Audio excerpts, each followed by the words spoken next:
বিসমিল্লাহির রহমানির রহিম।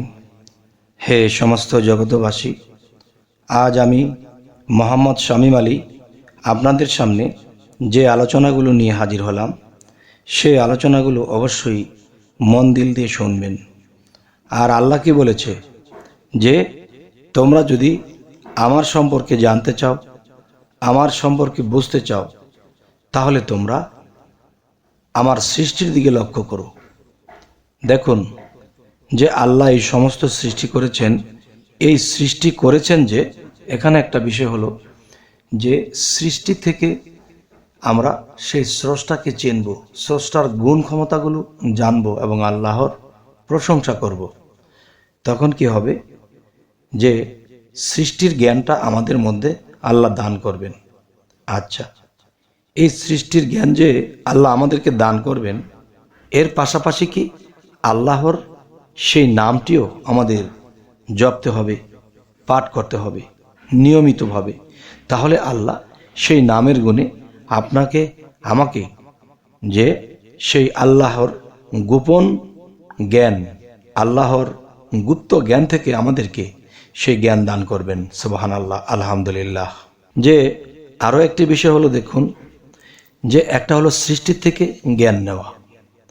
তো অবশ্যই গাছপালা, তরুলতা, পশু পক্ষী, মাটি, আকাশ, সূর্য, তারা, নক্ষত্র, সমস্ত কিছুর দিকে যখন লক্ষ্য করব, আর যখনই মাথা চুলকাতে থাকব যে হে আল্লাহ, তোমার সৃষ্টি দেখে জ্ঞানেতে ধরে না, তুমি তো অসীম, তুমি দয়ালু, তুমি মহাজ্ঞানী, তোমার মতো জ্ঞানী পৃথিবীতে আর কেউ নেই। তাহলে তোমার মতো জ্ঞানী যেহেতু কেউ নেই, তাহলে তোমার যে নাম আছে সেই নামটি হলো ইয়া বাতিনু, ইয়া বাতিনু। এই নামে আপনাদের কি হবে যে আল্লাহর বাতিনি বা গুপ্ত জ্ঞান থেকে বা গুপ্ত ধনাকার থেকে আল্লাহ আমাদেরকে সেই শ্রেষ্ঠ জ্ঞান দান করবেন। সুবহানাল্লাহ, আলহামদুলিল্লাহ। তবে সেই নিয়মগুলো বলতে গেলে দেখুন, মানুষ শরীয়তের ইবাদত যারা করে, দেখা গেছে 5 ওয়াক্ত নামাজ, রোজা, হজ, জাকাত, এর মধ্যে যে ইবাদতগুলো করা হয়, এই নামাজের ফাঁকে ফাঁকে বা বিভিন্ন ইবাদতের ফাঁকে ফাঁকে আমরা ইয়া বাতিনু, ইয়া বাতিনু এই নামটি কোন নিয়মে জপব। যেমন যেমন মনে করেন, সেই নিয়মটি আমি বলছি। আরও একটি কথা বাকি, সেটি হলো, দেখুন যে আল্লাহর গুপ্ত জ্ঞান, এই জ্ঞানের তো কোনো শেষ নেই। আচ্ছা, সেই অশেষ জ্ঞান থেকে আমাদেরকে আল্লাহ জ্ঞান দান করবেন। সেই জ্ঞানের কিছু ধারা আমি আপনাদেরকে বলছি। সেই জ্ঞানের ধারাগুলো হলো, দেখা গেছে আল্লাহর কুদরতের রহস্য ও মানব জীবনের গভীর তত্ত্ব। আচ্ছা, এই নামটি আপনি যখন পাঠ করতে থাকবেন, তখন কি হবে যে পাঠ করার পরে মোনাজাতের মধ্যে বলতে হবে যে হে আল্লাহ, আপনার গুপ্ত রহস্য থেকে আমরা জ্ঞান চাই, আমাদেরকে জ্ঞান দান করুন। এবং মানব জীবনের যে কিছু গোপন তত্ত্ব আছে, যে দেহতত্ত্ব হতে পারে, আত্মতত্ত্ব হতে পারে, সেটি জ্ঞান তত্ত্ব হতে পারে, পরম তত্ত্ব হতে পারে, সৃষ্টি তত্ত্ব হতে পারে। আচ্ছা, এখন আপনার যেই প্রকারের জ্ঞানের দরকার, সেই প্রকার আপনার মোনাজাতে আপনি বলবেন। আচ্ছা, তাহলে প্রত্যহ 30 বার করিয়া, প্রত্যহ 30 বার করিয়া নিয়মিতভাবে এই নাম পাঠ করিলে আল্লাহ তাআলার কুদরতের রহস্য ও মানব জীবনের গভীর তত্ত্ব জানা যায়। আল্লাহ তা জানতে আমাদেরকে সাহায্য করেন।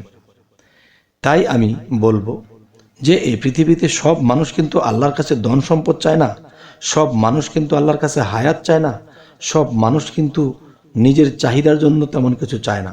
আবার কিছু কিছু মানুষ আছে আল্লাহর কাছে অনেক কিছু চায়। তবে আজকের ইয়া বাতিনু যে নামটি, এই নামের গুণে আল্লাহ শুধু আপনাকে গভীর জ্ঞান দান করবেন। আচ্ছা, তাহলে গভীর জ্ঞান বলতে আমরা কি বুঝব? গভীর জ্ঞান বলতে আমাদের দেখা গেছে যে আল্লাহ যে গুপ্ত রহস্য থেকে আল্লাহ সমস্ত কিছু সৃষ্টি করেছেন, সেই সৃষ্টির থেকে যদি আপনি জানতে চান, ইনশাল্লাহ আল্লাহ আপনাকে ইয়া বাতিনু এই নামের গুণে আপনাকে সেই জ্ঞান দান করবেন। এক।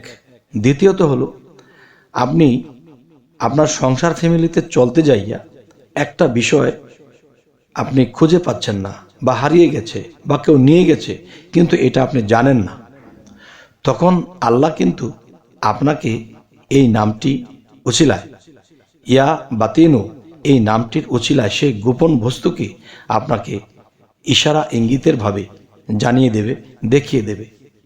তবে হ্যাঁ, এই জিনিসটি আপনি যখন রাতের গভীরে, আপনি ঘুমানোর আগে, রাতে একটু গভীরের দিকে গেলে 12টার পর বা 1টার দিকে, যখন আপনি এই নামটি 30 বার পাঠ করবেন এবং আপনার বুকে হাত রেখে এবং এই নামটি পাঠ করতে করতে ঘুমিয়ে পড়বেন, তখন আল্লাহ যদি ইচ্ছা করে, আল্লাহ যদি দয়া করে, ইয়া বাতেনু নামের গুণে আপনার দৃষ্টিতে সেই জিনিসটি দেখিয়ে দিতে পারে ইনশাআল্লাহ।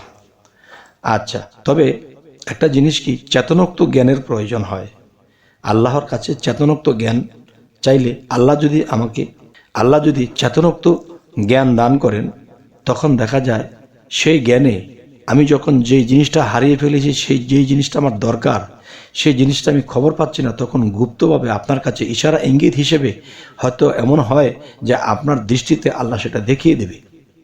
আচ্ছা, দেখিয়ে দেওয়ার পরেও কিন্তু অনেকে বোঝে না, খুঁজে পায় না। 1 বার, 2 বার, 3 বারের মাথায় ইনশাল্লাহ এটা খুঁজে পাওয়া সম্ভব ইনশাল্লাহ। আরও একটা বিষয় হলো, দেখুন যে যদি মুসল্লি হন, 5 ওয়াক্তি পাঞ্জেগানা নামাজি হন, তাহলে প্রত্যেক নামাজের শেষে আপনি এই নামটি 30 বার করিয়া নিয়মিতভাবে পাঠ করুন। এবং আপনি যখন ঘুমোতে যাবেন প্রতিদিন, তখনও আপনি এই নামটি 30 বার থেকে 33 বার কিংবা 31 বার বেজোর করে আপনি পাঠ করে ডান কাতে আবার এই নামটি মনে মনে পাঠ করতে করতে ঘুমিয়ে পড়বেন। ইনশাআল্লাহ সেই রাত্রে আপনার কাছে ভালো ভালো গুপ্ত জ্ঞান বিষয়, গুপ্ত দৃশ্য বিষয়, এগুলা ইনশাআল্লাহ আল্লাহ দেখাবে, যদি আল্লাহ আপনার উপর সন্তুষ্ট হন। তবে আজকের এই আলোচনা যা কিছু বুঝাইতে চাইলাম, যে মানুষ আল্লাহর গুপ্ত জ্ঞান অনেকেই জানতে চায়, কিন্তু কোনো রাস্তা নেই, কোনো বোঝার পথ নেই। তাই আপনাদের সামনে আজকে এই আলোচনাটি নিয়ে আসলাম। তবে আমাদের চ্যানেলের মধ্যে যারা নতুন, অবশ্যই সাবস্ক্রাইব করে নিন, পরবর্তীতে যেন আপনাদের সাথে আমাদের সাক্ষাৎ হয়ে যায়। সকলে ভালো থাকবেন। আল্লাহ হাফিজ।